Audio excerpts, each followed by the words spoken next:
Welcome back to In the Middle, where we take a breath, tell the truth, and try to make sense of the mess between what's right and what's real.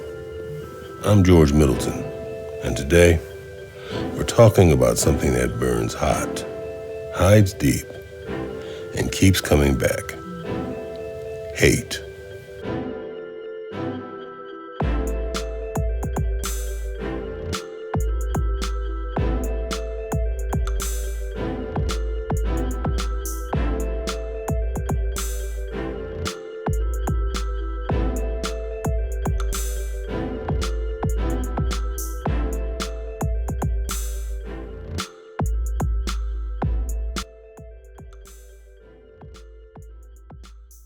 But not just hate.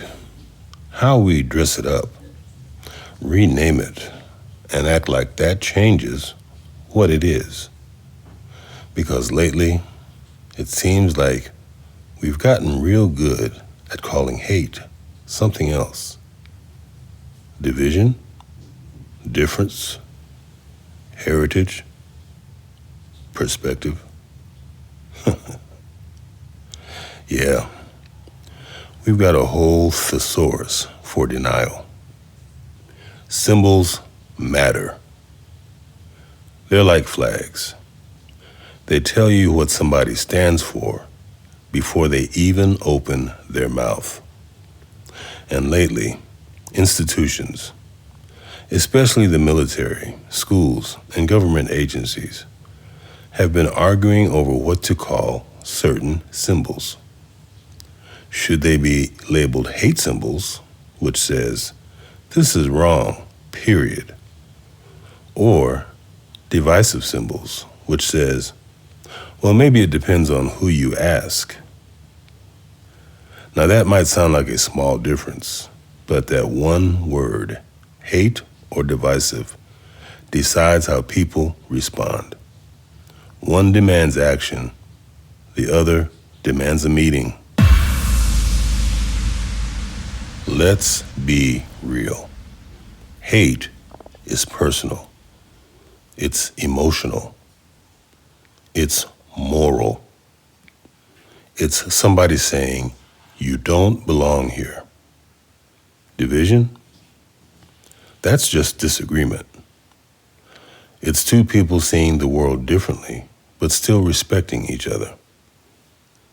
So when a symbol like a noose or a swastika gets called divisive instead of hateful, the message changes. Hate says, we've got a problem. Division says, let's talk about it. And while folks are busy talking, the people getting hurt are still burning.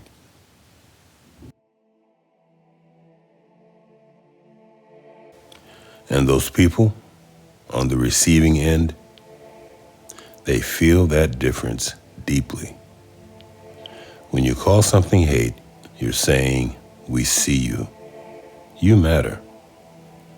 When you call it divisive, you're just saying, maybe you're overreacting.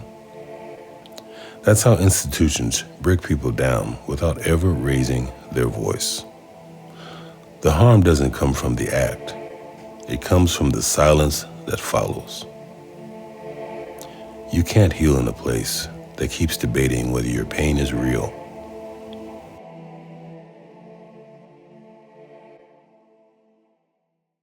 This behavior of reclassifying hate symbols reminds me of a story. There was this village on the end of a forest. One summer, a fire broke out. The kind of fire that makes people run. The villagers came together, fought it all night, and by morning it was gone. They looked around at the ashes and said, we did it. We stopped the fire. But deep underground, another fire was still burning, quiet, slow, creeping through the roots. No flames, no smoke, just heat. Weeks later, that hidden fire reached the heart of the village, and this time, there was no stopping it. That's not just a story. That's real. Firefighters call it a smoldering fire. It burns under the surface, sometimes for months, waiting for air. And hate works the same way. The loud kind, the marches, the slurs, the violence, that's easy to see. But the quiet kind, the one that hides behind policy, tradition, or difference, that's the one that never dies. When we rename hate as division, we don't put it out. We just bury it. And it keeps burning where we can't see it. Here's the heart of the matter. What you like, love, or hate is based on your belief about it. And this is where our discussion really lands. No matter what label you slap on it, two things stay the same. First, the belief system of hate that gives that symbol its meaning. And second, the damage it does to people, to communities, and to trust.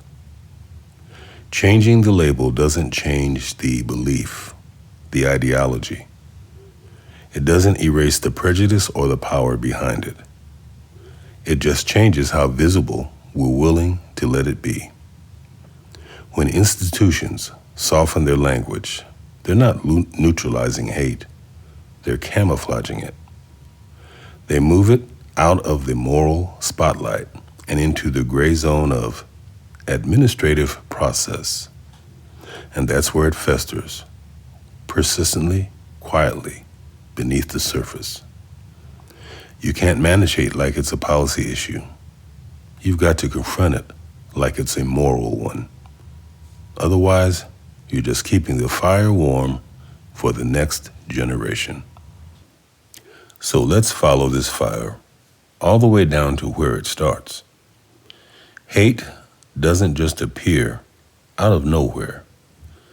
It's built on a belief, and one of the oldest, most dangerous beliefs we've ever created is race. Now, race is not science. It's not biology. It's a social invention, a story. We told ourselves to make inequality look natural. It was built to divide, to rank, and to justify power. And because it was born in separation, hate has always been its twin. We treat race like identity now. And yeah, culture, heritage, pride, those things are real. But the construct of race itself, that's the soil hate grows in. That's why it keeps coming back. Because we keep feeding it. Not with violence, but with belief. As long as we keep practicing race as if it's real, the embers of hate will keep glowing under everything we build. To put that fire out, we've got to do more than just condemn hate. We've got to question the system that makes it possible. So maybe the real work isn't just fighting hate when it flares up, but cutting off its oxygen. Because until we stop breathing life into the illusion of race, we'll keep mistaking smoke for progress, while the ground beneath us still burns. I'm George Middleton, and this has been In the Middle. If this conversation hit you, please like and subscribe. Share it. Talk about it. Ask the hard questions. And remember, it's not what you call it. It's what you believe. Until the next time, stay thoughtful, stay grounded, and keep finding the truth in the middle.